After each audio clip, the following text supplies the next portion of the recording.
Delhi high court के न्यायाधीश justice Yashwant Verma के नई दिल्ली स्थित आवास पर 14 मार्च को आग लगने के बाद भारी मात्रा में नकदी बरामद होने की रिपोर्ट के बाद उच्च न्यायालय द्वारा आंतरिक जांच की गई थी। हालांकि जस्टिस वर्मा शुक्रवार को अदालत में उपस्थित नहीं हुए। चलिए इस बारे में टिप्पणी करते हुए मुख्य न्यायाधीश ने क्या कहा वो बताते हैं। उन्होंने ये कहा कि जब एक वरिष्ठ वकील ने घटना से जुड़े मुद्दे और न्यायमूर्ति वर्मा के ट्रांसफर के प्रस्ताव को उठाया तो अदालत सचेत थी। चीफ जस्टिस की बेंच के समक्ष पेश हुए वरिष्ठ अधिवक्ता अरुण भारद्वाज ने कहा, आज की घटना ने हम में से कई लोगों को दुखी किया है। कृपया प्रशासनिक स्तर पर कुछ कदम उठाएं ताकि भविष्य में ऐसी घटनाएं न हो और न्यायिक व्यवस्था की सत्यनिष्ठा बनी रहे। हम सदमे में हैं और हमारा मनोबल टूटा हुआ है।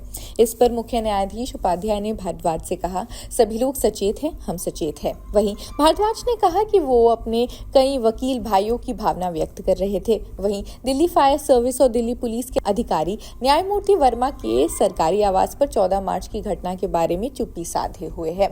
इंडियन एक्सप्रेस द्वारा न्यायमूर्ति वर्मा के कार्यालय और कर्मचारियों को टिप्पणी के लिए किए गए कॉल और टेक्स्ट संदेशों का कोई जवाब भी नहीं मिला। घटना पर दिल्ली फायर ब्रिगेड सर्विस की रिपोर्ट में केवल इतना ही कहा गया है कि आग स्टेशनरी और घरेलू सामान में लगी थी। घटना के बारे में पूछे जाने पर दिल्ली फायर ब्रिगेड सर्विस के प्रमुख अतुल गर्ग ने कहा कि उनके कर्मियों ने कुछ ही मिनटों में आग बुझा दी।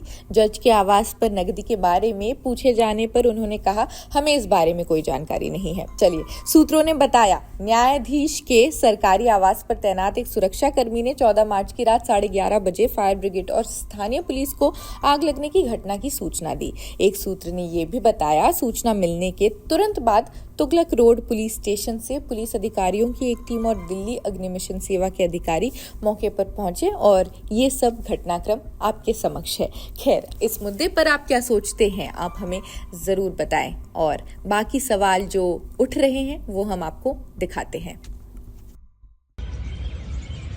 Look, I think some interim step has to be taken. It's very important. Is transfer the interim step?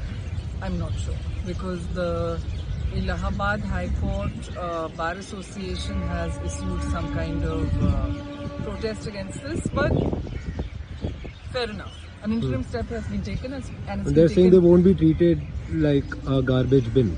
Their High Court. Yeah. So an interim step has been taken, and it's been taken expeditiously.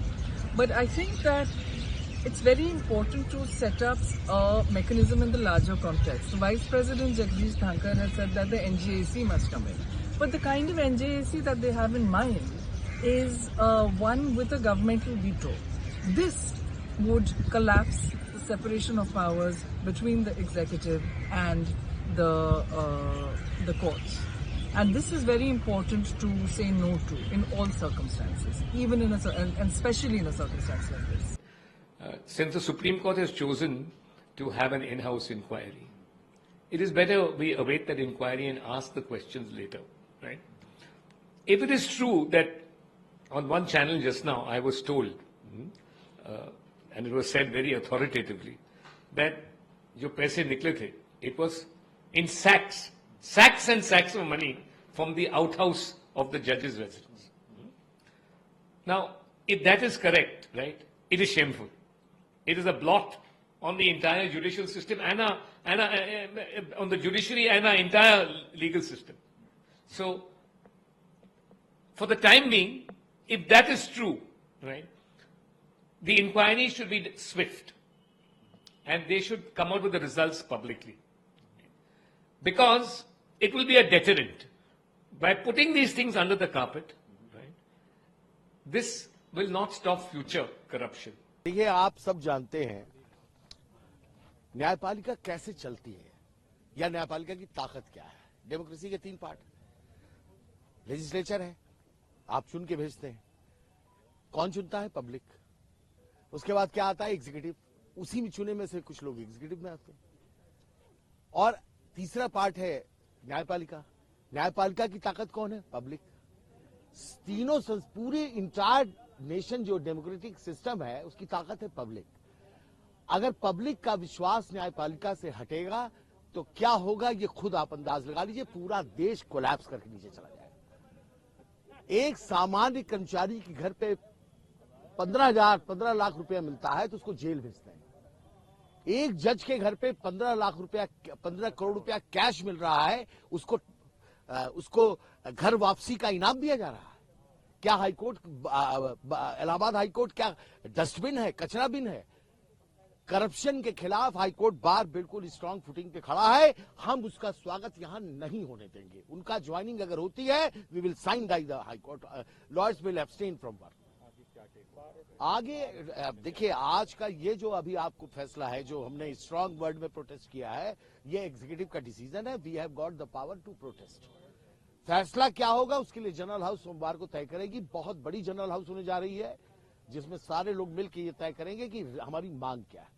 हम अंदाज आपको बता सकते हैं इस वक्त कि general house में क्या हमारी मांगे हो सकती है, लेकिन वो सहमति पर निर्भर करता है। जैसे इतना तो तय है कि जस्टिस यशवंत वर्मा को इलाहाबाद में नहीं भेजा जाए, ये हमारी मांग नंबर 1 है। नंबर 2, किसी तरह की अब कोई जांच की आवश्यकता नहीं है, क्योंकि अगर जस्टिस वर्मा कोई एक्सप्लेनेशन देते हैं, उससे पब्लिक फेथ रिस्टोर नहीं हो सकता। पब्लिक फेथ पूरी तरह से डैमेज हो चुका है। अगर पब्लिक हट गई इस न्यायपालिका से, तो माफियाओं का राज्य होगा, लोग माफियाओं के दरबार में न्याय मांगने जाएंगे। तो क्या हिंदुस्तान की सरकार चुप बैठ रही है, मौन है, खामोश है? ये न्यायपालिका खामोश है? क्या पब्लिक फेथ बचाने की जिम्मेदारी सिर्फ लॉयर्स की है, जजेस की नहीं है?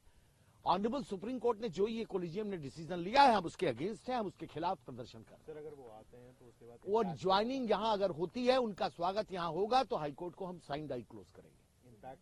इम्पैक्ट ये समझिए कि फिर हाईकोर्ट में, उनके कोर्ट में, अदालत में अनिल तिवारी अगर बहस करने खड़े हैं, तो अनिल तिवारी को ये लगेगा पता नहीं दूसरे साइड से कितना पैसा लिया इन्होंने। क्या होगा आप बताइए? क्या पीछे बैठा हुआ मुवक्किल ये नहीं कह देगा कि भैया ये वही जज हैं जो पैसा लेते 15 करोड़ वाले? क्या होगा न्यायपालिका का? आज ये लड़ाई हमारी वकीलों की नहीं है, ये न्यायपालिका को हम बचाने की कोशिश कर रहे हैं। हमारा पिलर है ये न्यायपालिका। वो चीज है जिसको अगर डैमेज हुआ तो इसका फिर हिंदुस्तान में कुछ नहीं बचेगा। न डेमोक्रेसी बचेगी, न स्वतंत्रता बचेगी, कुछ भी बचेगा नहीं। दोबारा गुलाम होना चाहते हैं क्या? सब कुछ न्यायपालिका। मेरी दूसरी बात यह है कि मैं तो एक स्टेप की आगे की बात कर रहा हूं। जस्टिस यशवंत वर्मा का न्यायपालिका में फर्दर बने रहना पूरे हिंदुस्तान के लिए बहुत बड़ा खतरा है, कलंक है। इसलिए उनको तत्काल प्रभाव से उनको रिजाइन कर देना चाहिए।